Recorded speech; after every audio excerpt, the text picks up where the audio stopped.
میرے محترم بھائیوں، میرے بزرگوں، میری ماؤں،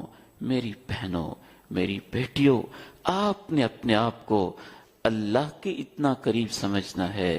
کہ میدان عرفات میں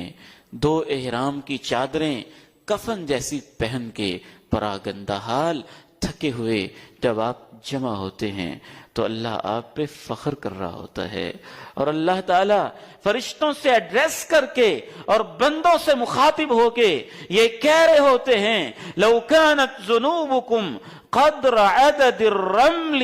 او كعدد القطر او كزبد البحر، اے میرے بندو، دور دراز سے آنے والو، تم نے ایسی ادائیں، تم نے ایسی محبتیں، تم نے ایسے چکر کاٹے ہیں، تم نے میرے دین کے لیے اتنی محنتیں کر لی ہیں، اگر تمہارے گناہ سمندر کی جھاگ کے برابر، ریت کے ذروں کے برابر، یا اگر تمہارے گناہ بارش کے پانیوں کے قطروں کے برابر بھی ہوں تو جاؤ، میں نے آج تمہیں معاف کر دیا ہے۔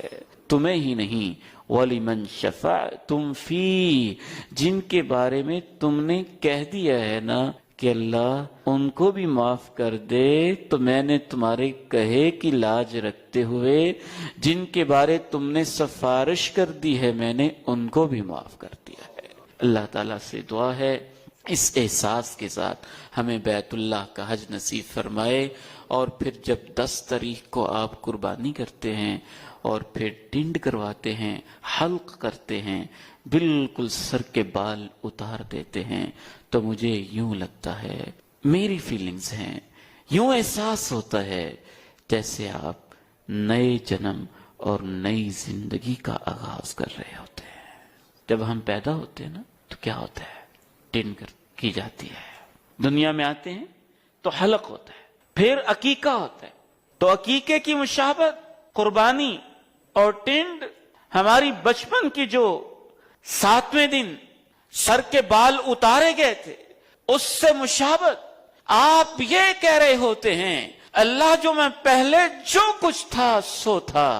آج میں ایک نئی زندگی کا آغاز کرنا چاہتا ہوں۔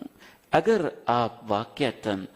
نئی زندگی لے کے آ جائیں، سانپ کا بوجھ اتار دیں، تو پھر اللہ کے پیغمبر کی یہ مبارک بات یاد آتی ہے کہ جس نے حج کیا فلم یرفث ولم یفسق، نہ اس نے فحش گفتگو کی، نہ اس نے کوئی نافرمانی کی، رجع کیوم ولدتہ امہ، وہ واپس ایسے پلٹتا ہے اللہ کہتے ہیں یہ تو آج پیدا ہوا ہے۔